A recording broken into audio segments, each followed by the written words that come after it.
In June 2023, major players in the automotive industry such as Ford, GM, Mercedes-Benz, Rivian, Volvo, and many others made a significant announcement that sent ripples in the EV industry. Starting early next year, Ford owners will be granted access to thousands of Tesla superchargers across the United States and Canada. John, take a look at shares of General Motors 2 weeks after its competitor Ford said it would strike a deal with Tesla to use the NACS Tesla charging standard. GM is now saying that it will do the same thing. Korean automaker Hyundai, like Sunday, they announced that they're going to adopt Tesla's charging plug, also known as the North American Charging Standard. In the meantime, EV maker Rivian shares are trading slightly higher this morning, up about 2% after an announcement they have agreed to adopt Tesla's charging standard. Let's start by understanding what is NACS. NACS stands for North American Charging Standard, originally known as Tesla Charging Connector.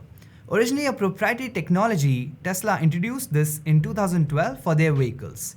NACS is unique because it was made specifically for Tesla's 400-volt battery architecture, and it is much smaller compared to other DC charging standards that are there in the market. It is used across Tesla's supercharging network, which can currently charge up to a rate of about 250 kilowatt.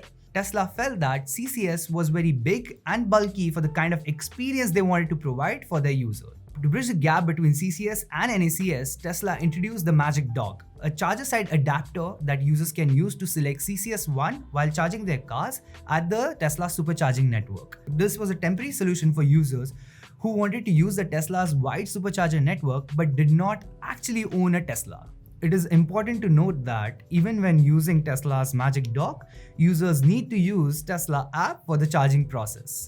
The switch from CCS to NACS has significant implications for the charging industry. As of now, there are approximately 1,800 Tesla charging sites in the US compared to about 5,200 CCS1 charging sites. However, there are approximately 20,000 Tesla connectors compared to 10,000 CCS1 connectors. To accommodate the growing number of EVs enabled with NACS, the charge point operators need to upgrade their existing connectors to NACS as well.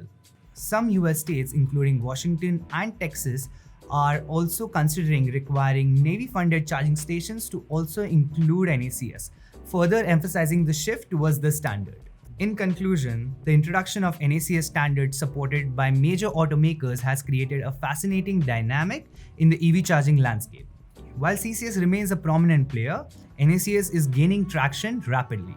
It is worth noting that NACS has garnered support from various third-party charging networks and hardware companies, and the US government's willingness to offer subsidies for charging stations with NACS connectors alongside with CCS will likely ensure CCS continued presence. It would be interesting to see what Tesla does in other parts of the world where they use CCS2 connectors, like in Middle East, Europe, Asia, Africa, and GBT in China. EV charging industry is evolving rapidly, and these kind of developments underscore the importance of standardization for the future of electric mobility.